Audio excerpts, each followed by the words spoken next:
Hello? Oh. Yo, assalamu alaikum, how are you? Good to hear. I'm gonna sit down. Okay. I don't like to show off my height too much. Thank you very much for coming, everybody. It's been absolutely incredible being here in Karachi. I'm very excited about sharing some poetry. Shall we get into it? Yes. Yeah. Okay. Absolutely. The way I like to run my sessions is I'm very fortunate that I do writers' panels all around the world, and I like to have a conversation.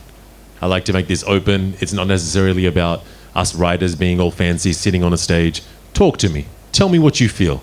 This is what poetry is. Let us make this room poetry rather than just poetry for the sake of poetry. Welcome. You're looking lovely, both of you. Okay. My name is Zohab Khan.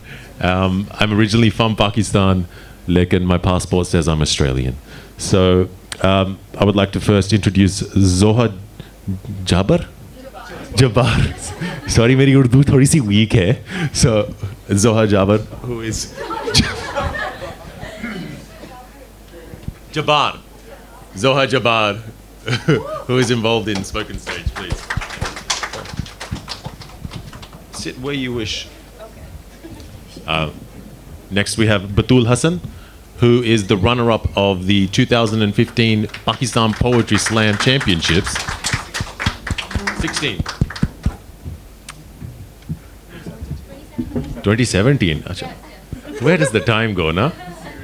Achha. And then we have Mariam Paracha, who's got the lovely purple hair.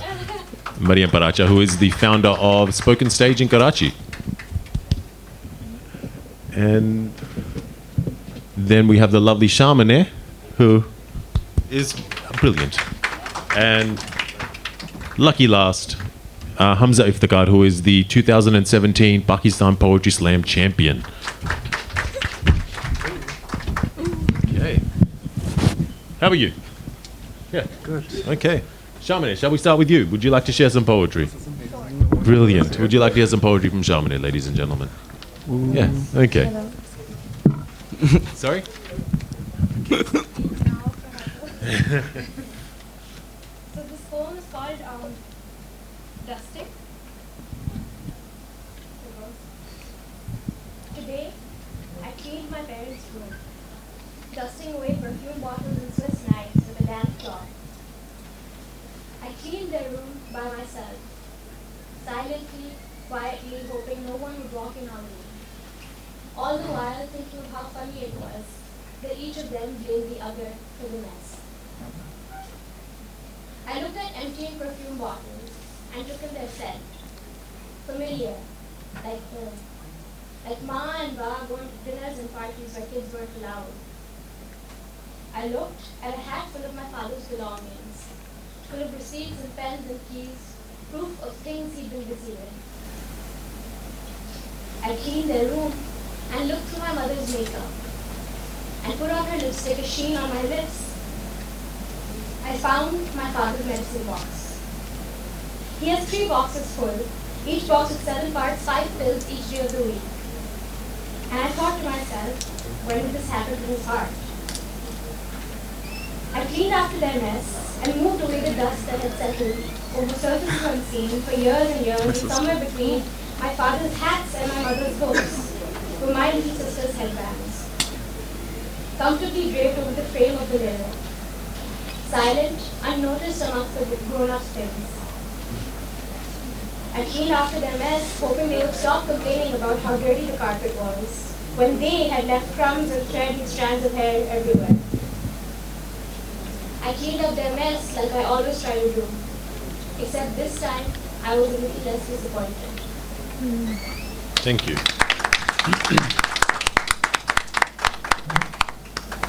Cool. Thank you very much, Shameneh. Would you like to share another? Not yet. Wasn't she lovely? Give her another round of applause, please.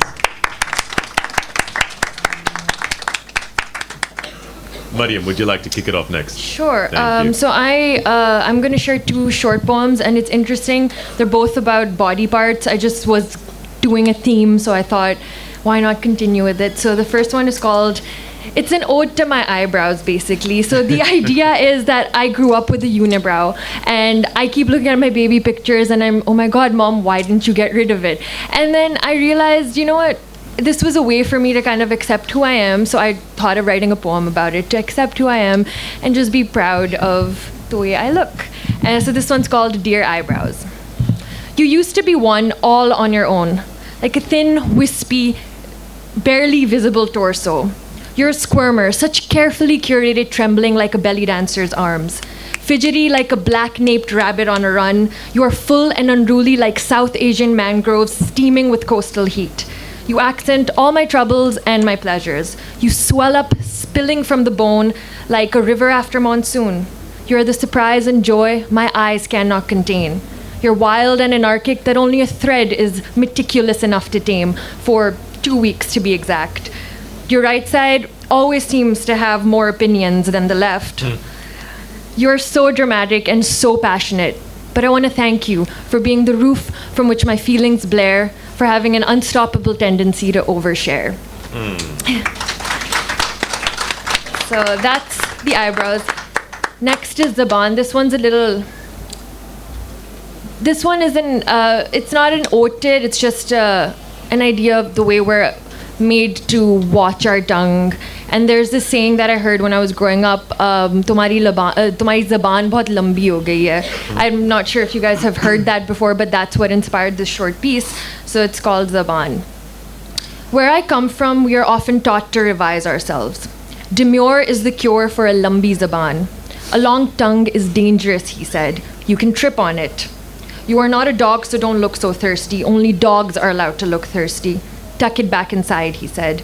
My teeth are welded shut. I have one tooth that hangs out of place. My mother's left tooth hangs out of place, pushed back, designed to cut the tongue down to size. The tongue is a killer whale. It needs room to breach and wail. My teeth a loyal gatekeeper, patrolling the territory even in my sleep. I cannot rid myself from this stronghold because my tongue tastes too much like you. Like your calloused, bitter melon fingers that I've always been holding to make sure that I don't trip.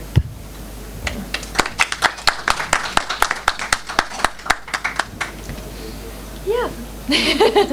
Thank you, Mariam. Let's give her another round of applause. My theory is you can never clap too much and you can never love too much. So please let it flow freely. Let it flow freely. The claps and the love. Thank you very much, Mariam. That was beautiful. I love the imagery throughout that poem. Thanks. Beautiful. Would you like to go next, Zoha? Okay. So this is a poem that I wrote about my father, and I've been writing a lot more about him because he fell ill over the summer. He had a heart attack, and it kind of got me thinking about our relationship a lot more. So here goes. I remember my father teaching me the dua for sleeping. Allahumma bismika mutu ahya. Oh Allah, in your name I die and I live. His voice, usually booming, was gentle as he said it. The dua for a peaceful sleep. My father has never had a peaceful night. I have been told I talk in my sleep. I snore and I grunt.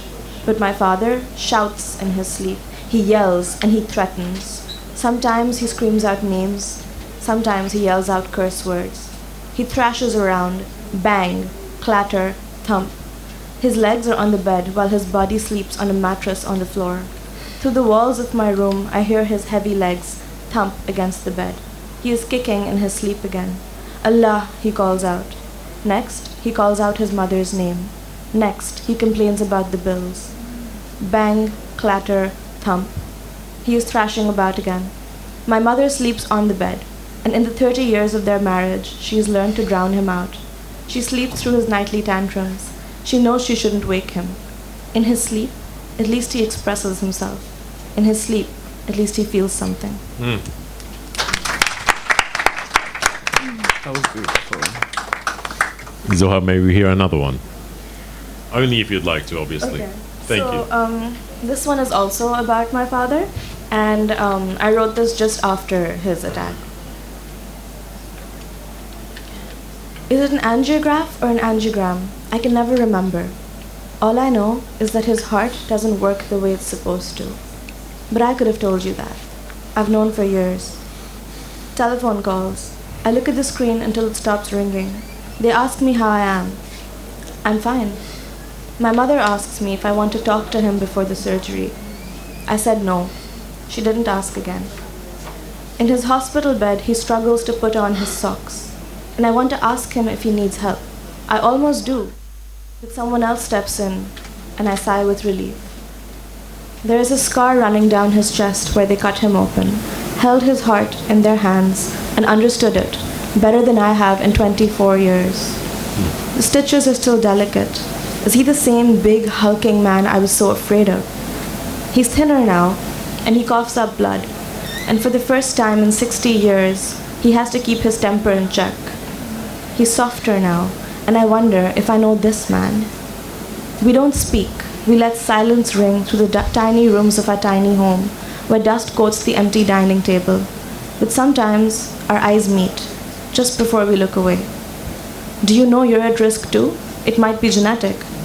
Yes, I know. I've known for years. Thank you.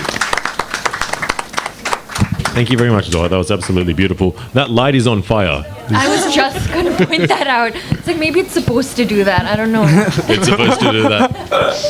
It's Okay. I'm assured that it's supposed to do that. It's okay. So इसको बंद कर कोई बात नहीं, ये पाकिस्तान है, ये चलता है. It's fine. देखो It's perfectly काम हो okay. नहीं, ऐसे नहीं बोलना चाहिए.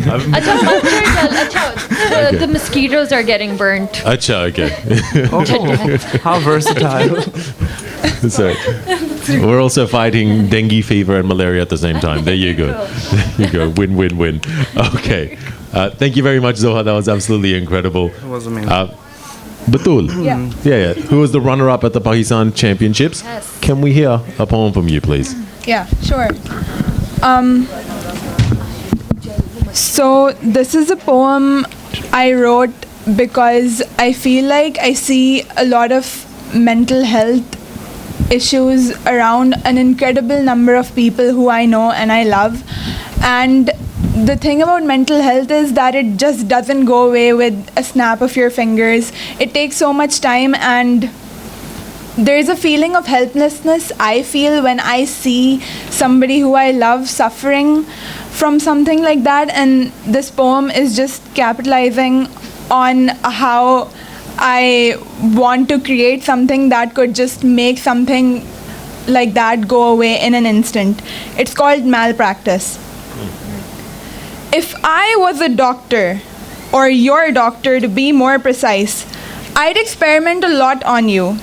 There would be a pill for making you pee out your depression, a pill for making you ingest your panic attacks, a pill for making you sneeze out any mood disorder. Sure, after my prescriptions, you'd be the equivalent of a smelly, bedwetting 3-year-old, or that uncle who's too gassy after a meal. But at least you'll still be alive.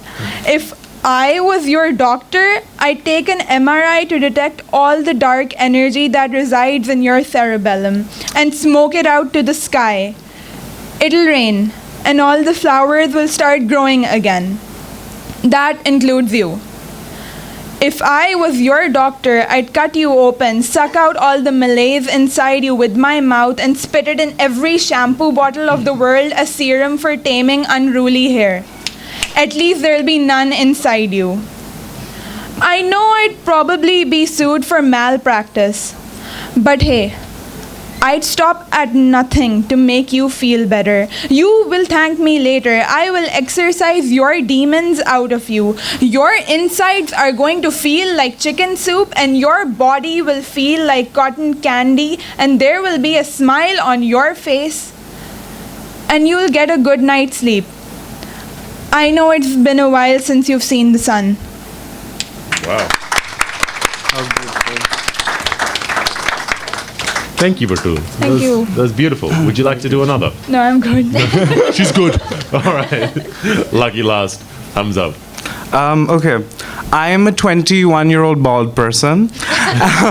And so for this poem, I've decided to basically question my hair, basically. Like it's a one-sided conversation. And and it's called The Hairy Inquisition, a.k.a. Questions with My Hair, a.k.a. Rest in Peace.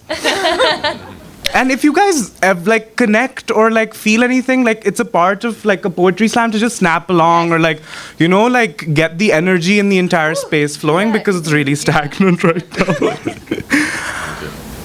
So this is a hairy inquisition. Assalamu alaikum ji, aap ja kahan rahe hain? Is it because my shampoo has silicone in it? Sulfates? Tel chahiye? Should I have listened to my amma on all those Sunday mornings when she offered to run her dripping hands through your friable waves? Why are they so friable anyway?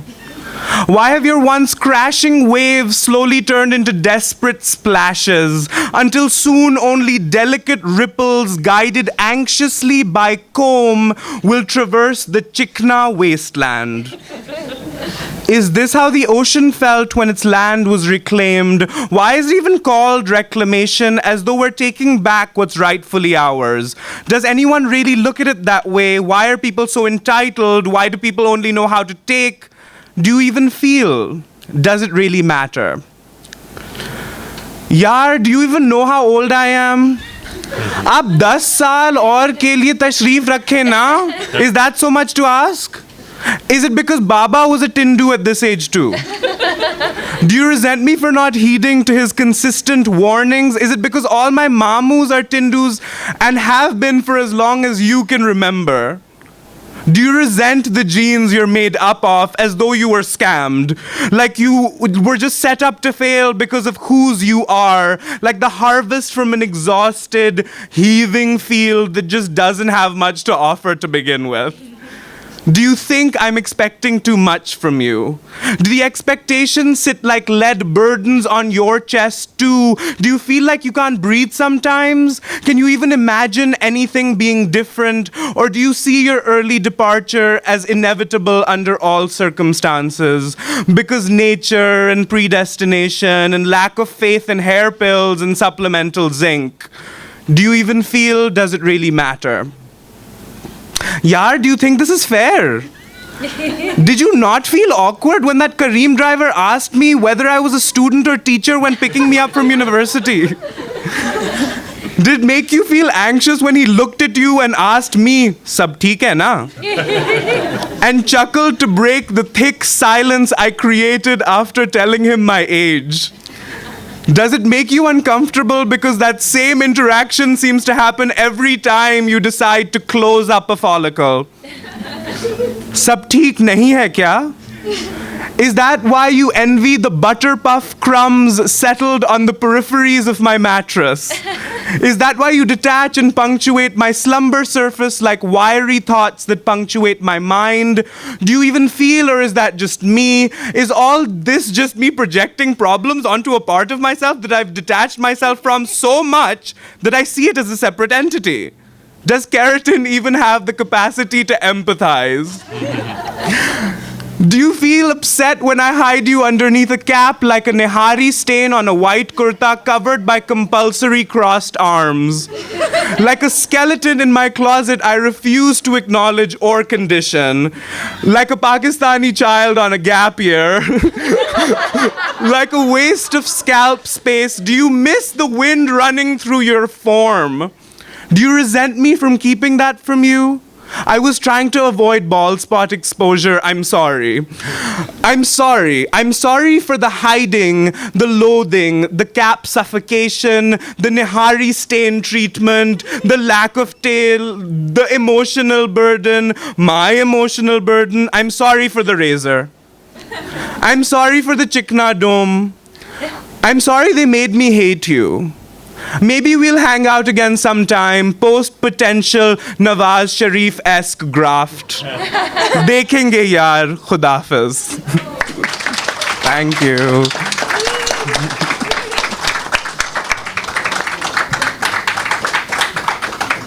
You can keep going. Thank you very much. I reckon you look great by the way you are. Thanks. That's very sweet. Can we hear another? No. Ek kafi tha. Thank you. Would you like to hear one from myself? Yes. Yeah? Oh shit. Okay. I'll do this one. Could you just pass my book if that's okay?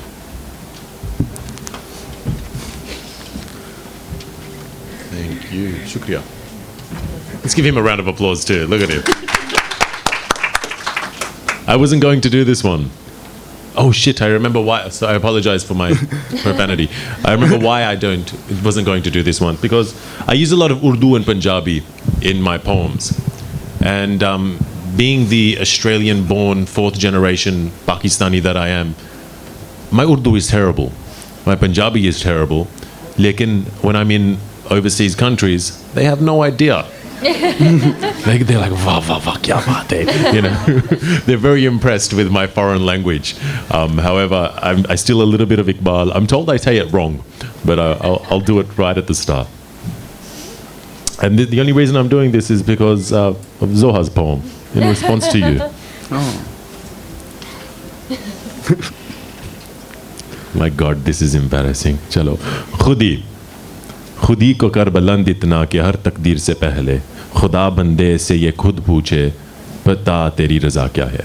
AKA, before every step you take and decision you make, my son, make your conviction so strong that God himself will pause fate just to ask you what you would like to do next with your next step.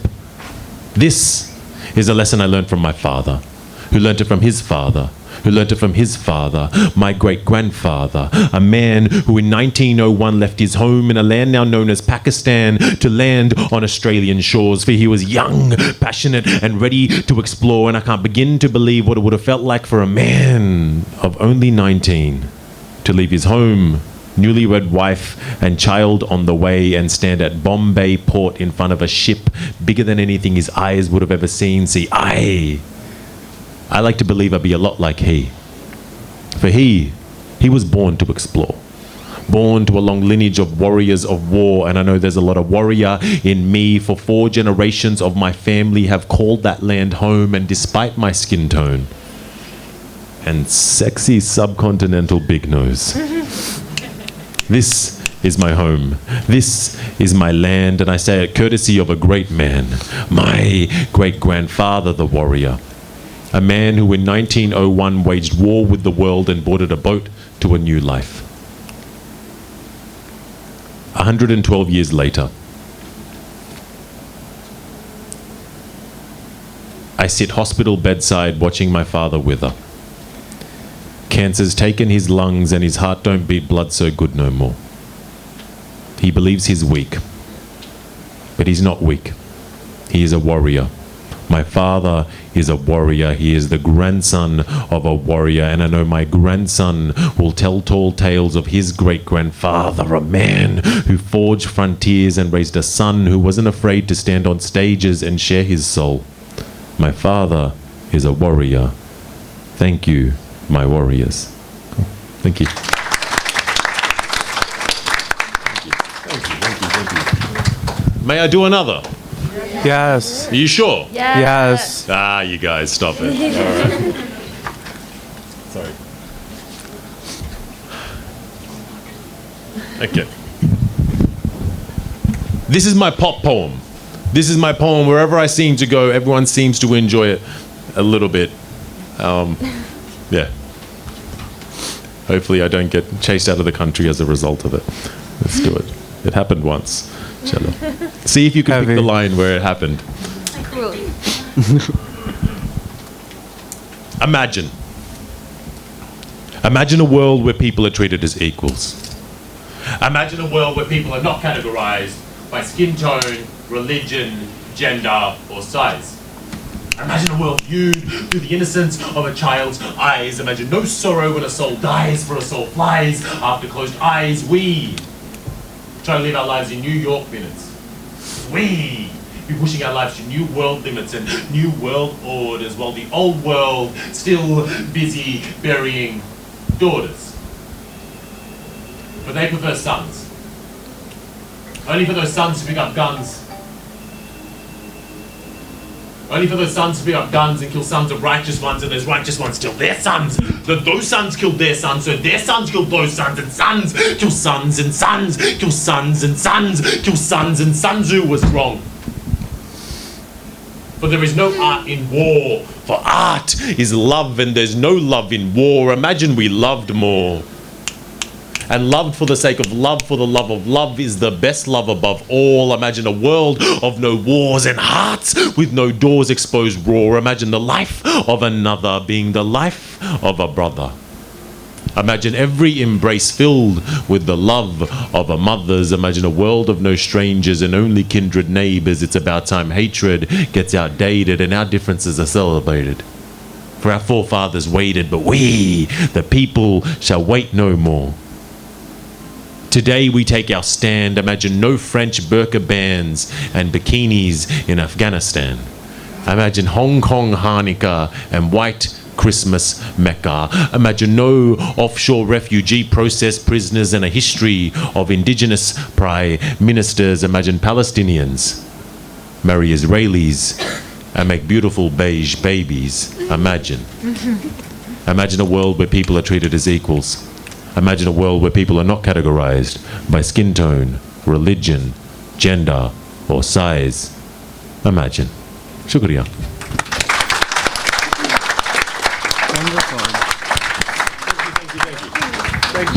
That was thank you. beautiful. Please continue your class to the rest of the panel as well. They were amazing, were they not? Okay. All right. We having a good time? Like I told you, I like to have conversations with you. This is all about people. And that's how I find the poetry is about having conversations. And I find there's a conversational tone amongst all of our poetry here. I would just like to start with Mariam and Hamza. Both of you dealt with issues of like body image. Both of you dealt with issues of, this is open to the rest of the panel as well, obviously, but you two in particular dealt with body image. Do you think that slam poetry is an adequate means of making yourself feel better or worse about yourself? Tell me. So I think, so the way I dealt with it again was trying to find the positives in the things that made me feel bad about myself. So it's a good way to kind of lay it all out, I think, because sometimes when we're feeling negative thoughts, we just let it brew in our brain and we just start let it fester and it becomes worse. I feel like putting thoughts on paper and then actually speaking it out to people who might come afterwards after a performance and be like, oh my God, I related to that or I connected with that. I think it's a really good feeling. It makes you start love yourself. It's hugely empowering. Yeah, it is, definitely. It's hugely empowering. And I feel like with spoken word, like outside just body image, also like anything that's happening, you know? Yeah. Like if you can write it and you can actually channel it into something that's not just negative and doesn't make you feel like you can bad own all the it, time. Yeah, you know? exactly. So that's Put the best words part. to it? Yeah. I mean, there's just this feeling that's brewing inside of you when you Yeah. put it into words. It's just you're processing and it's cathartic. Yes. Put it out there. It's very cathartic. Definitely. And it also helps to have that medium there where you can say things that you normally wouldn't Yeah. in, real life. Yeah. So it's a very cathartic experience. Cathartic seems to be the word. And you all generally also have, myself included, have a running theme of family. Is anybody's family actually here? Yeah? They're outside. All right. Hello, family. You must be very proud. Okay. Well done. Well done. I think it's just Pakistan, like the culture is so family oriented, right? We grow up with, sometimes some of us grow up with our cousins and then our grandfather and grandmother, all of us. It's so built in our family that I feel like a lot of us have come across poems that we've at least written once that includes our mom or our dad. Those are the main, I think, ideas that we face. But I think it has a lot to do with the fact that we grew up here, I think. And sometimes you want to share them with your family and sometimes you don't. Right. So that's why we don't invite them when we do it sometimes. Because a lot of them are conversations that you don't have at home, and then poetry becomes that medium where we start to talk about things that we normally wouldn't. Yeah. And like things that you can't say to your parents. But you see, right? Yeah, and you're airing your dirty laundry sometimes. Right. But again, it's a poem after all, so.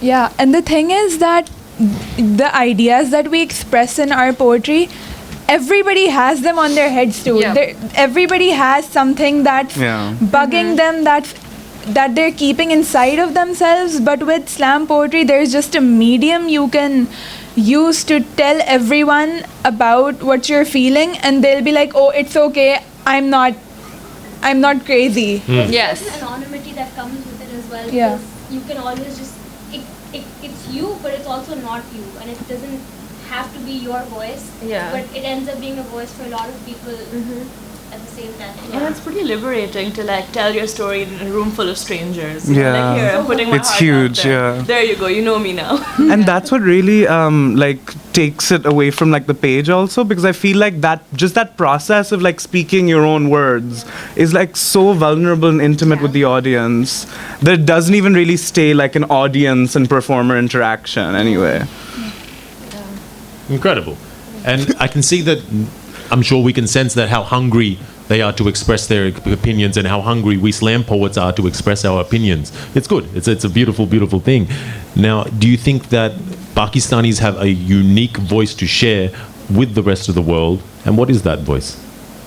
Let's start with Batool, because I really enjoyed your conversational tone throughout your entire poem. It was the fact that you dealt with an issue such as mental health was great, but maybe I was wrong, but I sensed a little bit of humor almost. There was this undertone of the manner in which you had that conversational tone. It was great. So please, can you elaborate? Yeah. So the thing is, we all have problems, right? They do. We all have problems, but talking about it is just gonna make it more bearable. So that's the thing with spoken word, is that because I can put my creative energy inside it and I can include humor, it makes it a little easier to talk about it. It removes the stigma attached with certain things like mental health. And as for having, like Pakistanis do have a unique voice. So I have this one poem where I'm just angry at my cousins. They come from abroad, love that one. and they're like, oh, Pakistan. Can you do that one? Do it. Would you like to hear another poem from Batool? It's very good. Please. I think so. I hope so. Wait a second, guys. That's okay. Yeah, I'm My looking. theory is a your poem does not time. need an introduction. A poem should speak for itself. So rather than telling us about the poem, Batool, would love to hear it. Okay. Cool. How's I everyone have feeling? so many poems on my phone. Like whenever I'm angry, I'm just like, oh God, let's write something. Let's not scream at someone. Yeah, I think that's the beauty of spoken word, is that yes, everybody needs to share their feelings, but when you write it down and then you edit it, it's not a rant anymore, so people are willing to hear it. Yeah. It's a bit more well thought out, because when you hear somebody whining or ranting, you're like, okay, please Business. stop, right? Yeah. Yeah. But this, I think, is a good way to kind of articulate your feelings. Yeah. Uh, I found my You poem. found it? We'll come back to that. You're on a great tangent. We'll definitely come back to that, Batool. So this poem is called Third World. Dear Pakistan, I tread on your terrain like an extraterrestrial. The words Pakistani, printed, and passport are perturbing when heard of simultaneously. If speaking in a language was an exercise, Urdu would be a 20-minute plank. And given the opportunity to leave your soil, I will. But it's Shadi season these days, and my cousins have come abroad, or from Bahar se, as we like to call it. And they're here, and it's dawate after dawate. But they tell me that all my dresses are tacky. They tell me that speaking in Urdu, I'm sorry guys, I can't.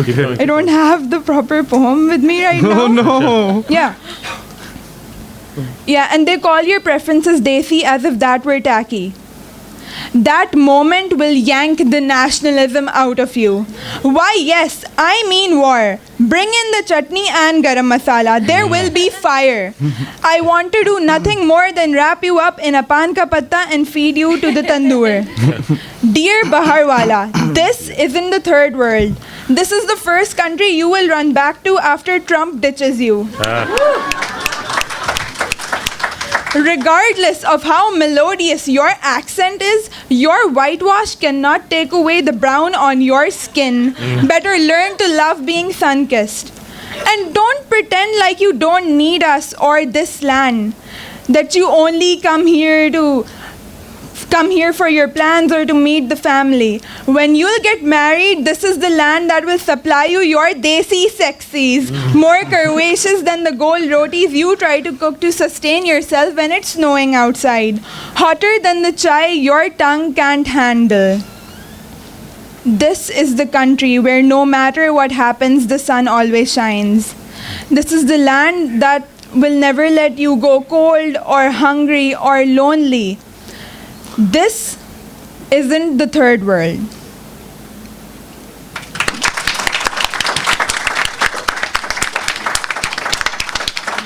That's her winning poem, by the way. Yeah. That's a winning poem. Thank you. Second. Yep. Thank you very much for sharing that, Batool. Thank you. Cool. We've got about 15 minutes or so left. We're going to open up the last 10 minutes or so for questions and answers. But since we're doing that, does anyone else like to hear a poem? I would love to hear another poem. You only got one. Yeah. So, since we talked about body image, this one.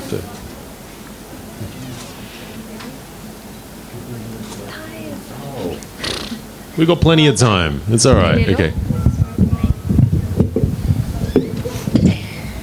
That might help. And throw your voice, Yeah. Shameneh. Would you like this one? Go on.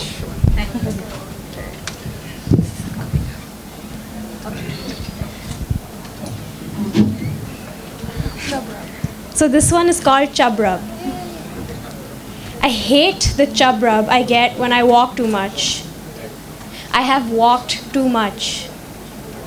Too many miles in a body that I hate, a body that I do not want, the body that is a burden.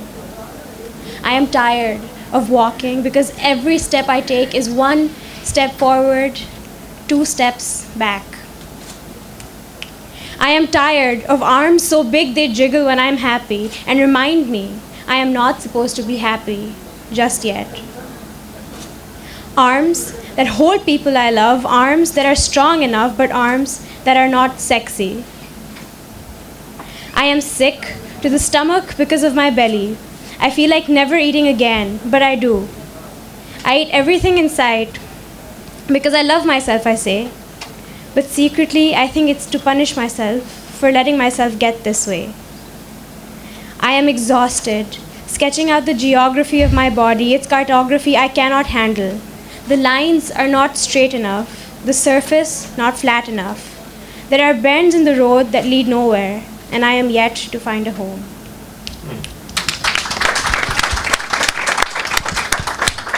Can we fix this microphone? I think it's... There you go. Cool. Give her another round of applause, please.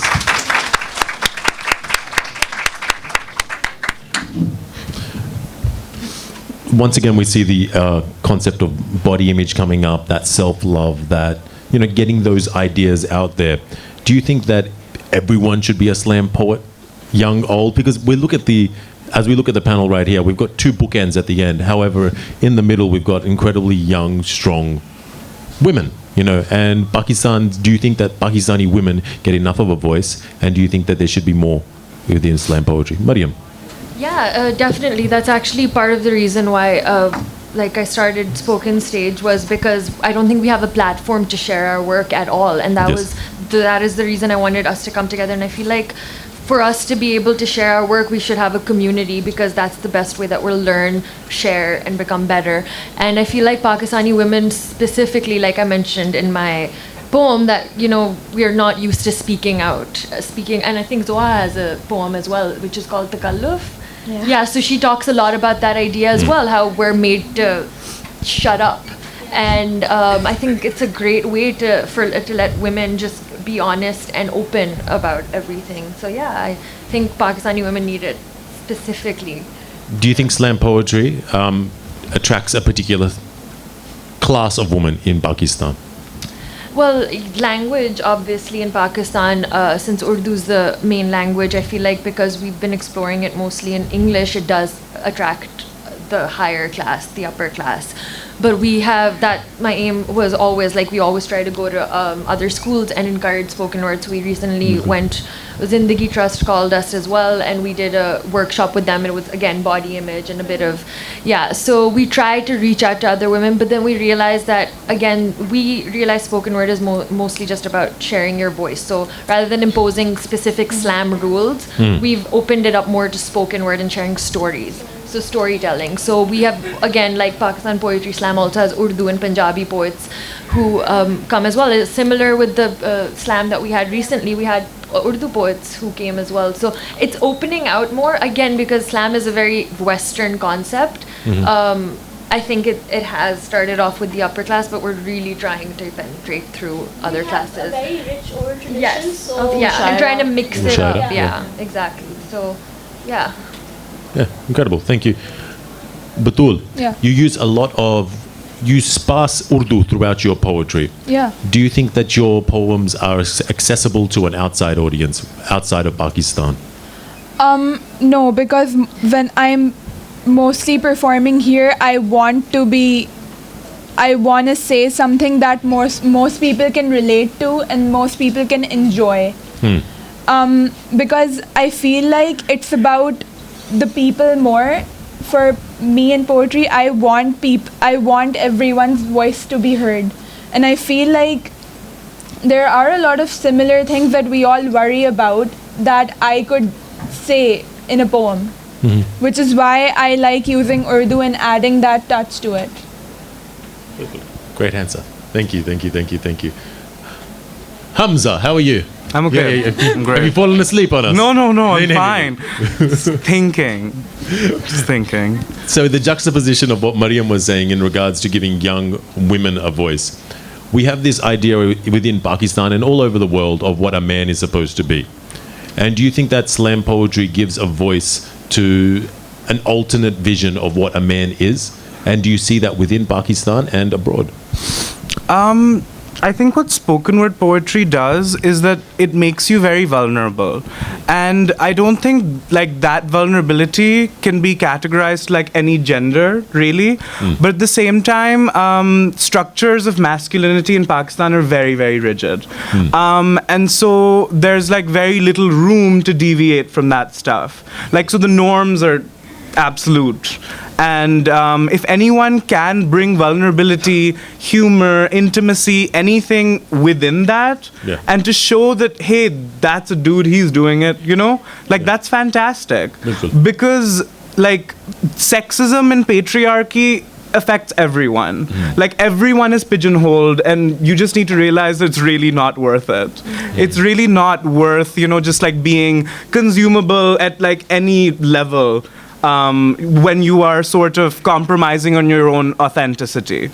So I think spoken word does allow you to be more authentic, and so, yeah, it does sort of break that. Brilliant answer. Thank you. Oh, you can clap that, definitely. Thanks. Hamza, would you like to do another poem? Would you like to hear another poem from Hamza? Okay. Only if you want to. Okay, let me try and find one. Then, I'll get back otherwise, to you. Zoha, I'd love to hear one from you. Okay. Yeah, the one that we were mentioning earlier. Maybe. Cool.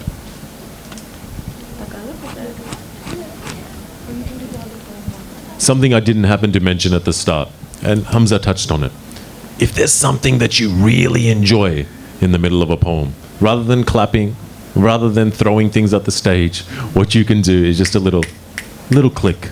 If there's a line that really hits you right there, give him a little click. If a line really, really hits you, have a little I do that in Australia, and all the white people look at me very funnily, but we can do it here too. Please. Let's go. Hamza, are you ready or? I could be ready. You could be ready? Acha. Kya confidence hai aapko? Okay, please. Okay. And then Zoha. This is the first poem I ever wrote. It's called I'm So Sweaty. I'm so sweaty. I'm so sweaty, Poseidon is jealous of the amount of water that envelops me. I'm so sweaty, Abdullah Shah Ghazi freaks out every time I pass by. I'm so sweaty, cacti die of overhydration when I touch them. I'm so sweaty, I pet my friend's kitten and drowned it. It was small and cute, and its tiny body and fragile lungs stood no chance against my saline tsunami. I'm so sweaty I could reverse land reclamation. I'm so sweaty I could solve the DHA water crisis. I'm so sweaty Behria town might steal me too. I'm so sweaty I bumped into a girl at the school dance and she gave me this look of disgust, as though I exploded a goat's eyeball in her mouth, a look of disgust only a father could share with his son. I'm so sweaty I could grow rice on my back. I'm so sweaty that my eyeballs are jealous of the volume of excretion. I'm so sweaty because my sweat glands haven't been beaten into submission the way my tear ducts have. I'm so sweaty because the tears need to get out somehow. I'm so sweaty because my skin isn't tough enough. I'm so sweaty because I need an extra layer of moisture to act as a buffer for life. I'm so sweaty because when I exist at the center of the Indian Ocean, society's bullshit turns into mere baby ripples of grime on my skin. I'm so sweaty because it's easier to wipe away those ripples. I'm so sweaty so that you can't make me sweat. Thank you.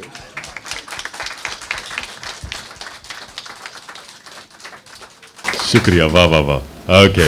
Zoha, can we hear one from you too, please? So this one's called Takalluf, that Mariam mentioned earlier. It was about the untranslatability of words. So in Urdu, Takalluf is the pain and effort one goes through to make someone else comfortable in order to adhere to a code of formality, hospitality, and etiquette. And it shares its roots with taklif, pain. I remember frowning at my mother when she handed me a half-full plate of rice. She pressed a finger to her lips, and with her eyes, flashed me a quick apology mixed with a warning to stay silent. I looked over and saw my father's plate, full to the brim, and I understood. There was only enough for him. My mother grew up this way, and slowly she was teaching me to do the same. My mother killed pieces of herself so that my sisters and I could live. My mother can speak in Urdu with quick wit and a softness that cushions the harshest words. She speaks in Sindhi with humor, and Memni with fire. She can laugh in Punjabi and sing in Saraiki, but in English she stumbles between do or does and is or are, and her eyes well up with shame. She made sure that never happened to me. I can speak in fluent English, but I can't speak to my mother. In my mind, I create forest fires, but when I open my mouth, my Urdu barely lights a candle. I asked my mother why she did that, and she smiled her sad smile and said, "But see how beautifully you write? I widen my eyes, but you haven't ever read anything I write." She shook her head and said, "But other people can. And so what if you can't share your work with your mother? You can share it with the world. I have not been selfish with you." And so we returned to our usual way of communicating. Her English fell short, and my Urdu felt ashamed, and instead we raised our voices to compensate for the feelings we lost along the way. I found one language, but I lost the others. She lost one language, and she also lost her daughter. My mother lives in the plains between sacrifice and pain, between takalluf and taklif. Wow.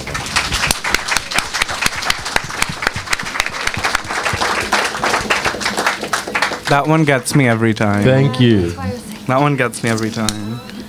I paraphrase, I hope I got it right. My mother killed pieces of herself so that my sister and I may live. Give her another round of applause, please.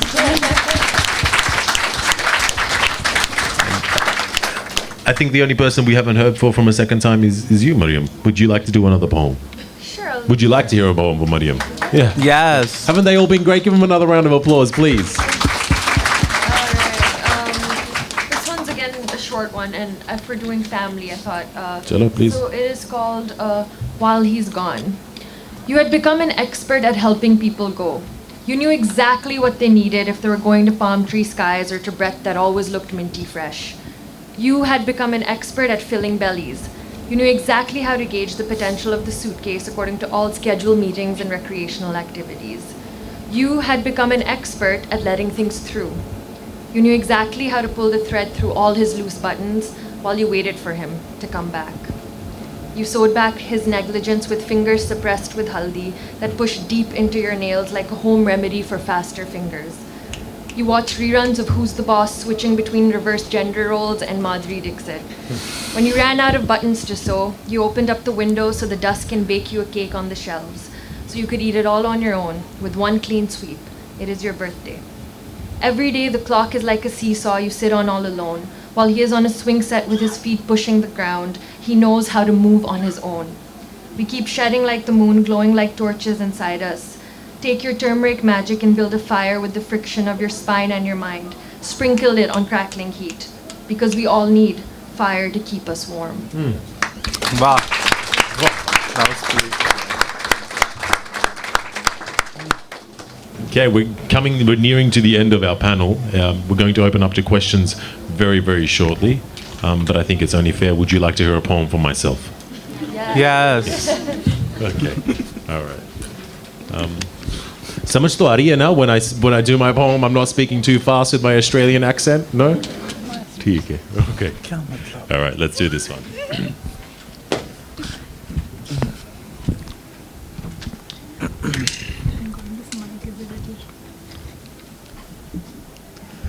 Lost.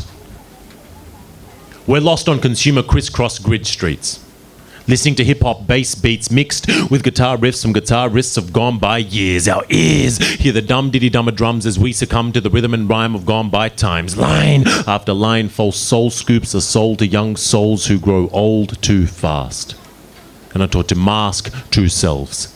For true selves ain't swell, ain't cool, ain't swag. Ignore the price tags and buy the nice bag for London, Tokyo, Paris, Hilton. Told you so, and the truth be on a need-to-know basis. For advertisers dictate what your taste is by chucking famous faces next to product placements. And adjacent to that, there's a cartoon cool camel smoking silky smooth cigarettes. And smoke these cigarettes and you will stress less and get more sex. But let's not overcomplex the context. I'm just saying sometimes more is really less. For the more you get, the more you want. The more you want, the more you spend. The more you spend, the more you gotta make. And if you can't make, then you gotta take. And then you take, and then you take, and then you take, and then you make a fake WMD war on terror so you can take just a little bit more. So your precious Wall Streets don't fall. And an unholy war was declared some time ago on the minor folk, i.e. us, you, me, and we. Let it, for we turn wants into needs and needs into wants. And those who make the wants want us to want the wants so much that we'll put 0% down but pay 19.9% per annum for the next 44 years, interest compounded daily. And such is the nature of our crazy, lazy consumer culture, a culture where banks loan loans.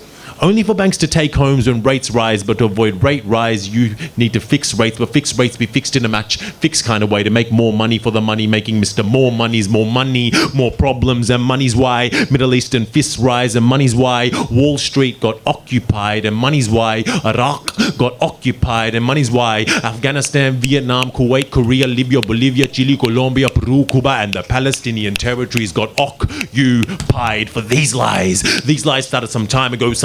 These lies started some time ago, sometime between messiahs on crosses and crosses on bling bling lockets, sometime between atom splitting big bangs and nuclear test rockets, sometime between South American Inca coffee beans and North American toxic nicotine, sometime between arrive and leave, sometime between Adam and Eve. For this started some time ago, this started some time ago, this started some time ago, this started some time ago. And we let it. For we fell asleep a long time ago. Shukriya. Wow.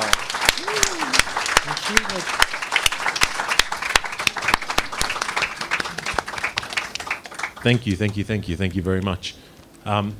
There's a lovely young lady down there who's telling me it's question and answer time. So do we have any questions?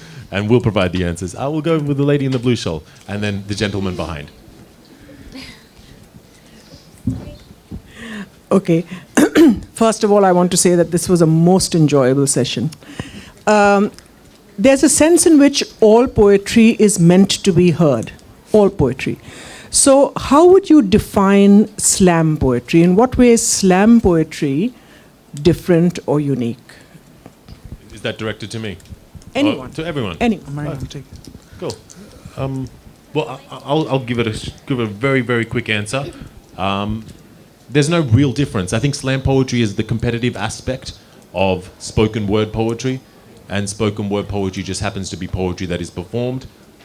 There's a theme. I think we can agree that there's this running theme. There's this way that you speak and the way that you get your words and you breathe. There is that aspect to it. However, as a poetry teacher as well as a performer, I encourage everything to be poetry. The back of your cereal box is poetry. It's not very good poetry. Lekin poetry to hai. If anyone else would like a crack at that question. Qawwali started. It was actually a performance poetry. Qawwali absolutely. was a performance Thank poetry, you. the origin of poems of the poems. Thank you. Yeah. Shukriya. Thank you for that quick answer. Sometimes at writers' panels, the audience get involved and give long, beautiful answers. They're still beautiful. Lekin hum hai, you know. We will answer your questions, but thank you very much for that. I think the gentleman behind and then you. Batool's poetry about cousins coming from abroad and complaining reminds me of a Urdu verse. Are sahib, itne shikwe, jaise mohabbat nahi, ehsan karte ho. Thank you. I believe it was... Sorry? Kinda. Yeah. Yeah. So my question is from all of you, including you. It's my personal observation that the element of humor is losing out, particularly the younger generation. Although it's not necessary that humorous poetry has to be coming out of happiness. At times, most of the times, it's the grief that inspires humorous poetry. So, and we have seen a couple of pieces, but very few. So what do you think? Why is that happening with the younger generation, and why do we not move towards humor to deal with sadness or to put out stuff? Because that's also more appealing to the general public. I think that people write the way they think and the way they feel comfortable, and so not everybody deals with pain through humor. Some people do. A lot of people do. Like I do. Yeah, he does. I mean, all of us include some form of humor while you're writing. You find humor in what you're writing, but I feel like the point of spoken word and sharing it with others is like write the way you feel comfortable. So yeah, we would like people to share more humorous poetry, but again, I wouldn't tell somebody to write in a way that is appealing to the general public just because it's appealing. I want them to write what is real. I don't want them to be something they're not just because other people will like it. Because you don't need public acceptance like right from Right. the get-go, like or at all, honestly. That wasn't my question. I asked, why do you think people are not moving towards that direction? I wouldn't agree with you actually. Like if you look at like the younger people right now, like we have memes. All we do is laugh at ourselves. Yeah. You know, like, but maybe not so much in poetry because, like I said earlier, like it's about catharsis. Yeah. So it's not coming through in the poetry, maybe. I mean, it is, but not that much. But it's coming through in other ways. So we definitely are dealing with our lives with humor. Yeah. Humor becomes a defense mechanism. So Right. if in poetry you're trying to be vulnerable, it's one of the few times that we allow ourselves to not put those walls up. Exactly. If you can laugh at stuff like the thing that you're very insecure about, like I'm actually very insecure about the fact that I'm bald and I sweat. But now it's just like a thing. So it's just like, hey, that's okay. That's fantastic. I made poetry out of it, you know? Great answers. And lastly, I think they say comedy is tragedy plus time. And I think as we as young people haven't had enough time, we just keep getting more tragedies. Lekin, as I get older and more mature, I've been doing slam poetry for over a decade now. And I find I'm less angsty. I find that I'm writing more love poems. I find that I'm writing happier poems. And I think that's my time. My tragedy is slowly ending. The teenage and the early 20s angst is going away. It will go away, I promise. And it slowly becomes more happier. And I'm working on my third collection of poetry, and there is not a sad poem amongst it. This is full of sad poems. By the way, my book is available if anybody else would like to go. Get that promo.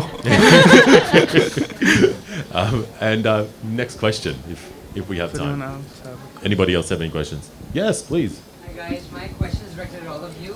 What do you think is the better art form, slam poetry or rap? And how many of you would actually consider being rappers? Damn. I am a rapper. Represent, thank you. Shall I answer that? Yeah, go ahead. I think. Sorry, the question was, what is the difference between slam poetry and which one is better? I don't think you can ever claim one art form is better than another. I don't think painting is better than, calligraphy, and I don't think calligraphy is better than golf. But it's an art form. Lekin, I am a rapper. I do hip hop in Australia as well, and that's my quick answer. There is no real difference between the two. It's different means of expression. Please. I think that the way slam came out, in the West was through rap. It was like these marginalized communities bringing forward this kind of new, sort of less elite form of poetry. But over here, we have our mushaira culture, so that's why, you see the difference between how Zohab performs and how we perform. Yeah. And, I'm not saying it's just because of culture, but that does play a huge part into it, So, it's just different styles. It's the same stuff. Yeah. Cool. Well, I think that's a perfect place to end. That's our time up. Thank you so much for being an incredible audience, and please, our incredible audience. It's been a lot of fun. Thank you. Thank you very much. Thank you. Bahut bahut shukriya. And if anyone would like to grab a book, you can't grab it in the bookshop. This is the only place you can. Come see me at the end. MashaAllah, it's over.